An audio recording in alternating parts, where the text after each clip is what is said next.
Hello and welcome to In Conversation on CNBC Africa. I'm Chris Bishop. Now, one of the great divides this COVID-19 pandemic has thrown up is the difference between the survival prospects for the rich and the poor.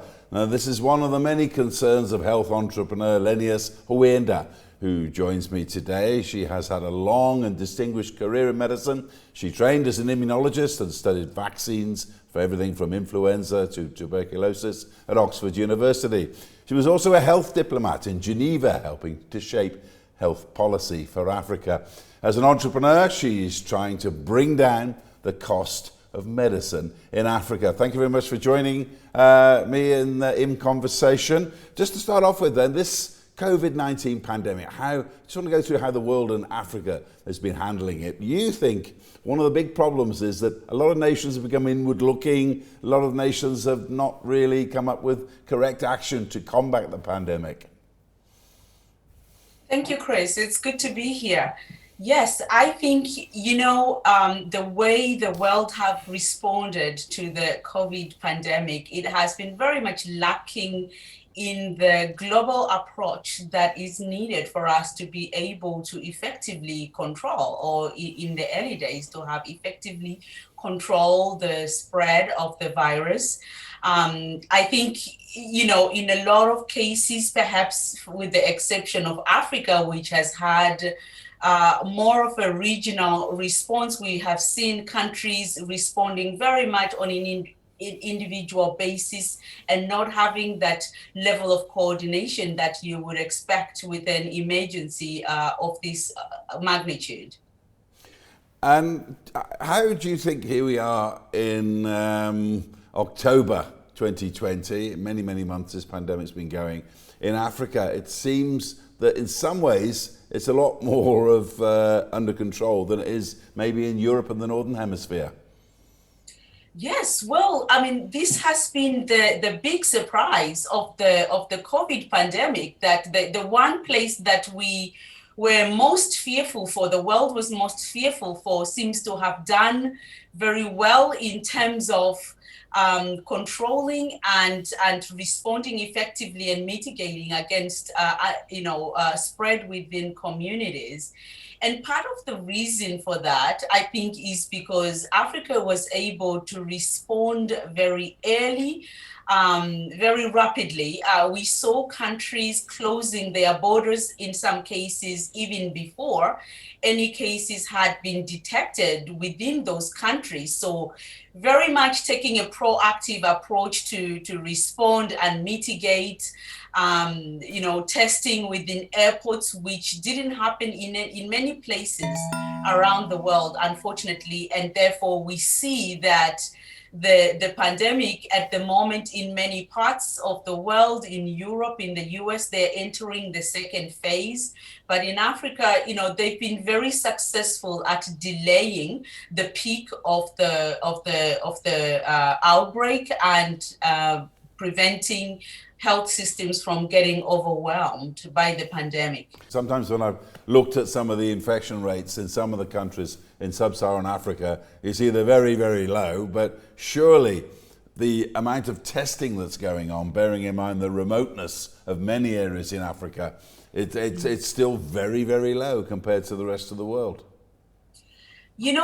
Chris, it's true that, testing has not been anywhere near where we needed it to be, but in Africa and everywhere in the world, I think the CDC, the US CDC director was actually saying that the US has been testing 10% of what it needs to be aiming for. The UK has been indicated it needs to be testing at least 100,000, making 100,000 tests a day, and they are able to do only between 22,000 and 38,000. So there is not a single country that is able to achieve the level of testing that is required. Having said that, in Africa, they are testing about, for every 10 cases, for every case of COVID that is detected, they are able to test, I think, 10 cases. And they've so far been able to perform 16 million tests. And part of the challenge that Africa had at the beginning was that it was very much locked out of the supply chain. They had great difficulty accessing infection prevention and control, medical supplies, PPE, test kits. So that was obviously a big challenge, which has now been solved. And I understand that testing is improving. But nevertheless, I think we do have a clear picture of what is happening in terms of, the fatalities that are happening within the region. Let's get to the sphere of vaccines as well. I mean, I'd like your opinion, firstly, on how long do you think it's going to be before Africa is going to be, everyone's going to be vaccinated like they were, most people were for TB in the past? Yeah, so vaccines are going to be very tricky for Africa. I think at the moment, the estimates, we don't know when a vaccine is really going to be available, but out of the 3 leading vaccines that are already, in later stages of clinical trials, phase 3, they are expecting, it's projected that at least by early 2021, there should be a vaccine. And looking at previous pandemics, like the H1N1 pandemic in 2009, what we expect is that, mostly wealthier countries are going to be accessing vaccine first. It's just how it works because, of the distribution of production. And of course, these vaccines are predominantly coming from countries in the West. And now Africa is targeting vaccinating 60% of its population.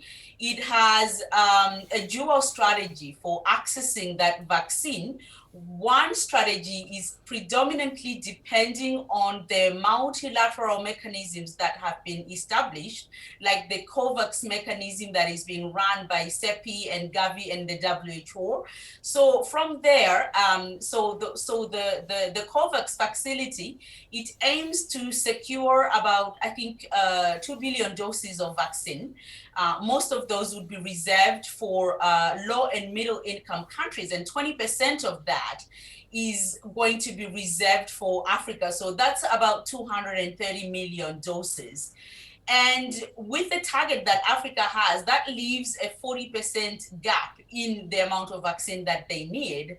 And the second strategy that they're using for accessing that is having bilateral negotiations with countries like China, Canada, possibly Russia as well, to see if they can, if those vaccines are proven to be safe and effective, and whether they can actually secure some vaccine from there. There is a third strategy that they are building into this, which is to actually try to establish production on the African continent. There is a South African manufacturer, the Biovac Institute in Cape Town, which I understand is currently undergoing talks with CEPI to be able to produce some vaccine on the African continent in order to try to bridge that gap. But in terms of the early doses that are going to be produced, our expectation, looking at history, is that most of that is very much going to go to the West, and low and middle income countries elsewhere and in Africa are going to have to wait for later doses that are produced. And as you said, as I said in the intro, this is one of the problems you see in the world, that the poorer nations are going to have to wait in line, and many of them in Africa, for vaccines while the rest of the world is being inoculated. How inevitable is that, or can something be done about it? Well, I think people are trying to do something about it. The multilateral organizations like the World Health Organizations and the mechanisms that they've set up are very much trying to counter the fact that that should be inevitable, or that should be the expectation, that the poorest and perhaps the most vulnerable nations would have to wait for vaccine, and trying to come up with mechanisms that are a little bit fairer for people who are in low and middle income countries. In terms of, whether that can be successful, I think it's going to come down to the availability of resources, because their ability to make those advanced purchases that they need to actually reserve vaccine that might be produced for low and middle income countries depends on them having the funds. This mechanism, COVAX, which is going to buy vaccine for low and middle income countries, it requires 45 billion US dollars to be able to secure 3 billion doses of vaccine. And of that money, they need $15 billion yesterday, and of that they only have 3 billion. So the funding constraints are very much going to determine how inevitable that is, and whether those efforts to secure vaccine on behalf of disadvantaged communities in low and middle income countries is successful. Well, let's just talk a little bit more about your origins before we talk about your life as a health entrepreneur.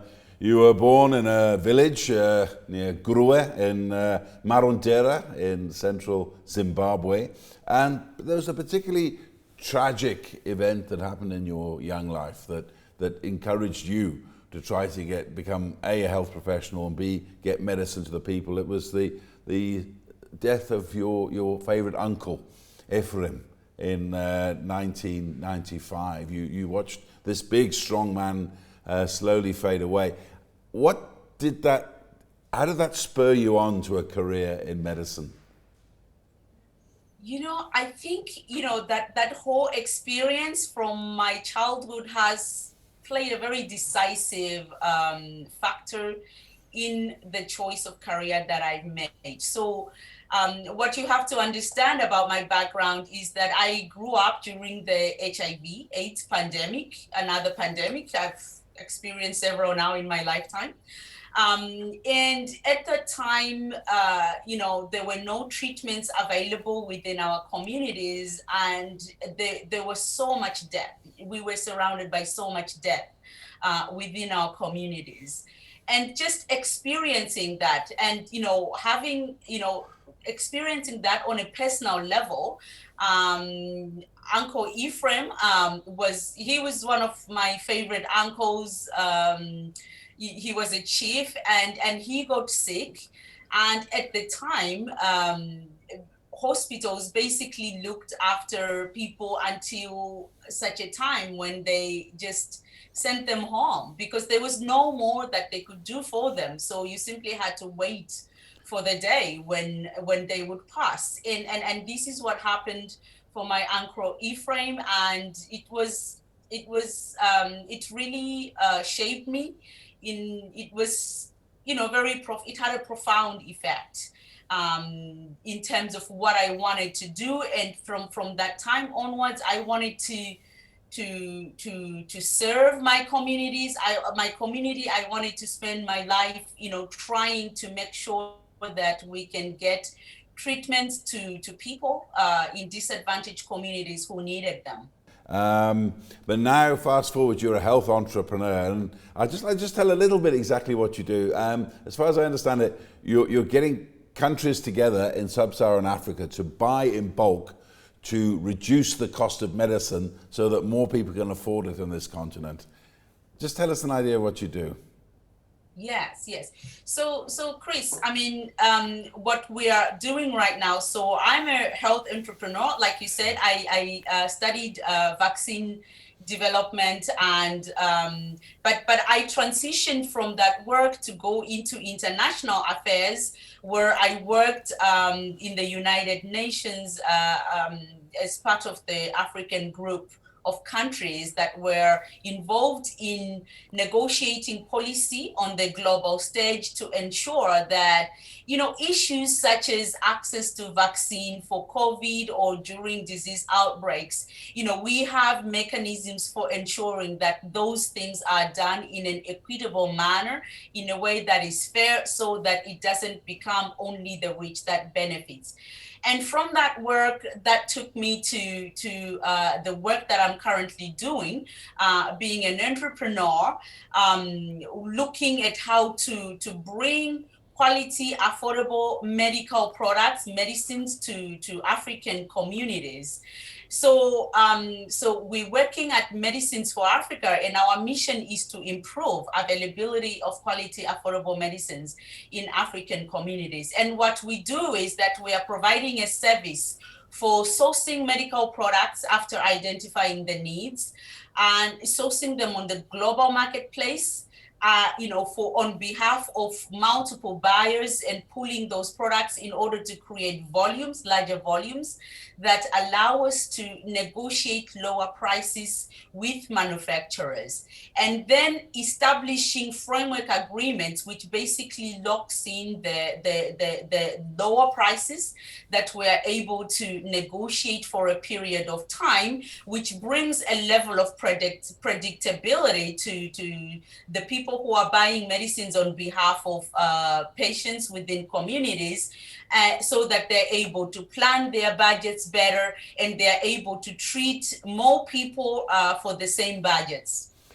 And as I understand it, your part of your business model is to get the drugs almost flown direct from the factory to where they're needed in Africa, to the hospital or whatever, and cutting out this chain of middle people. Yes. To cut down the costs. How difficult is it to come up with a model like that? It's very challenging in that it's a very complex area that has so many moving parts. You have to you have to look at the demand side in terms of understanding what is it that is needed, in terms of the treatments that are most lacking.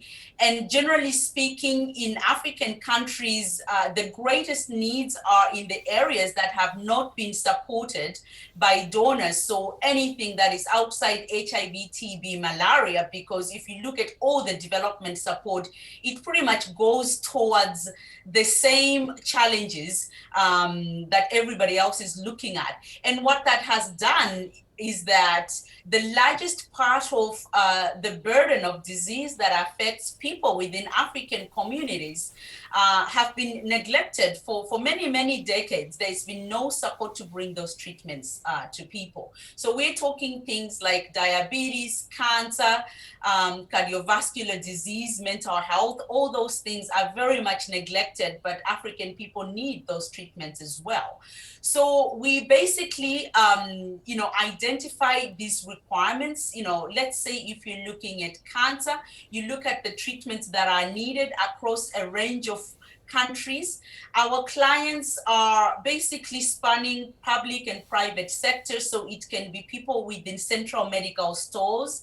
It can be private sector hospitals. It can be non-governmental hospitals, driven by faith-based organizations.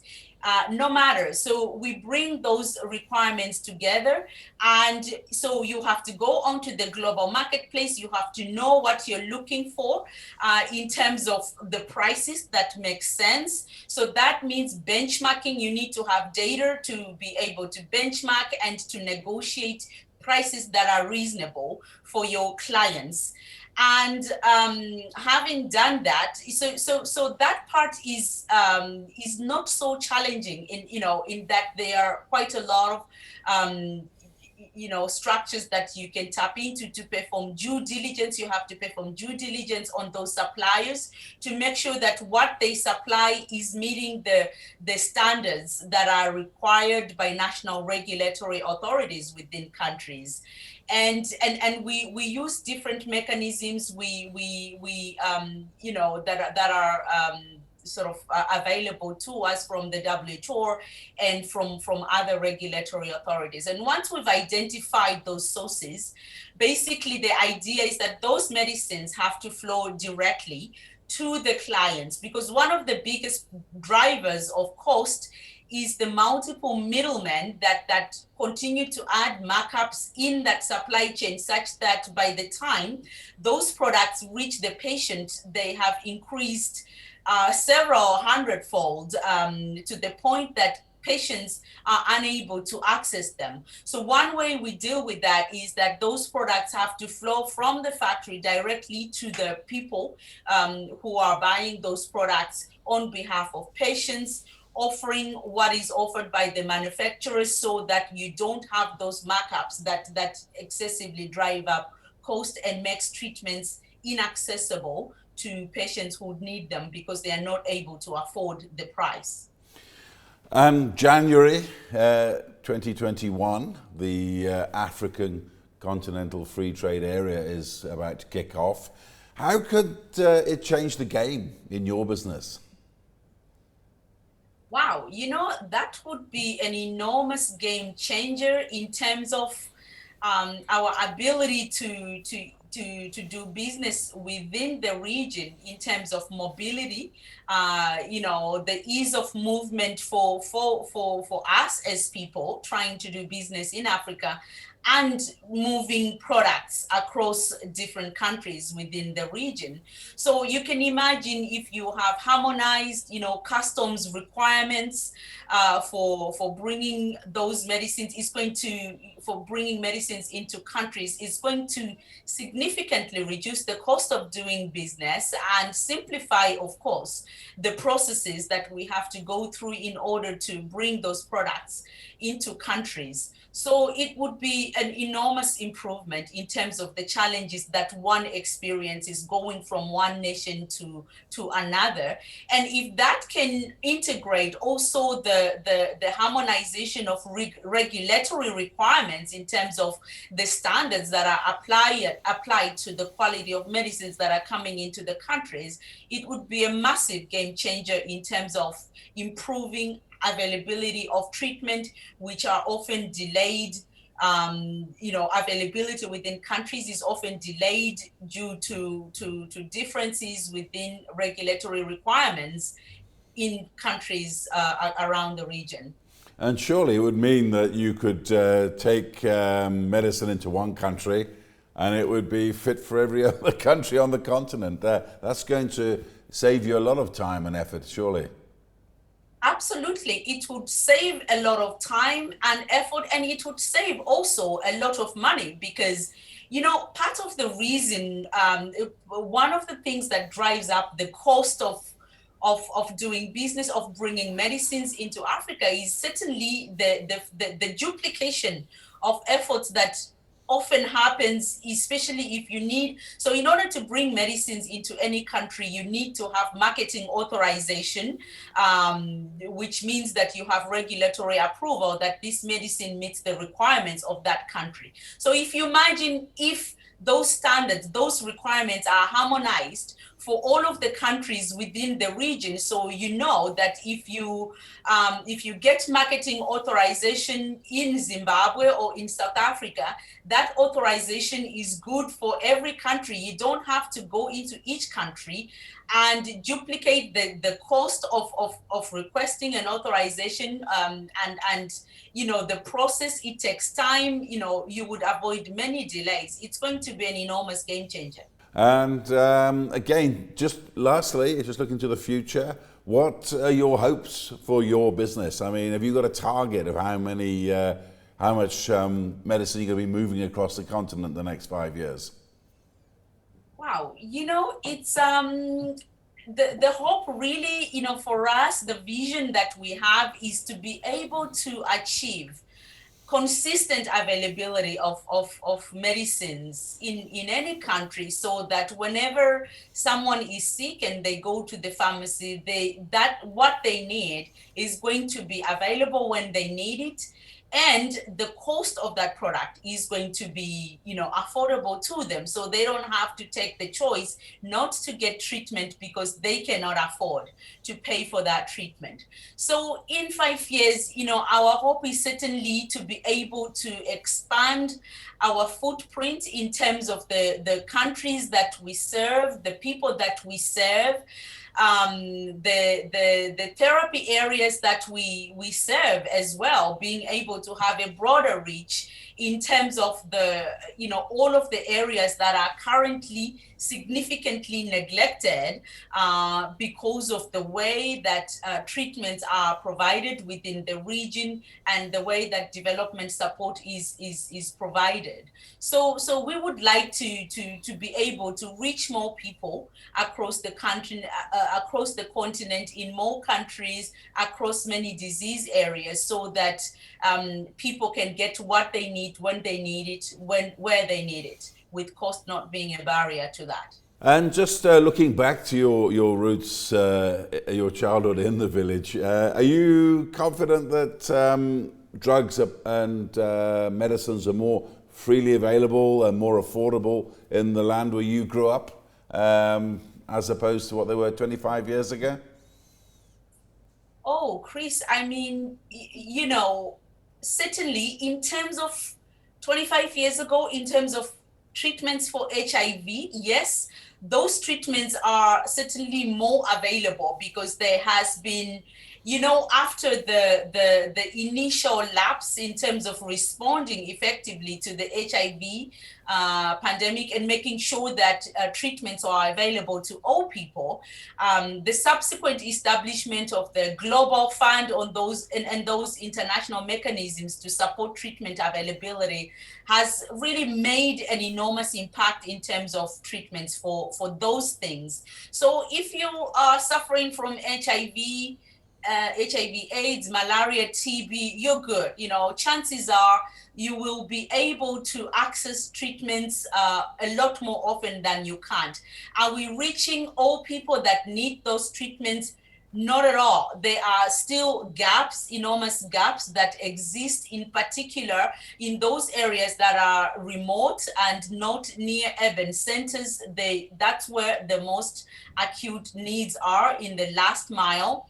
And as for everything else, if you have diabetes, if you have high blood pressure, if you suffer from a mental health problem, certainly those treatments are not available. So what we've done with Medicines for Africa, we have traveled across the region, speaking to people on the ground in terms of the challenges that they face, really going to those facilities that most people would not actually go to, and understanding what challenges they are facing. And what we see, whether you're in Zambia or Kenya or Ghana or Botswana or Zimbabwe, is that the last mile, the most remote areas are the most neglected, and more often than not, they have to travel to cities to be able to actually get the treatment that they need.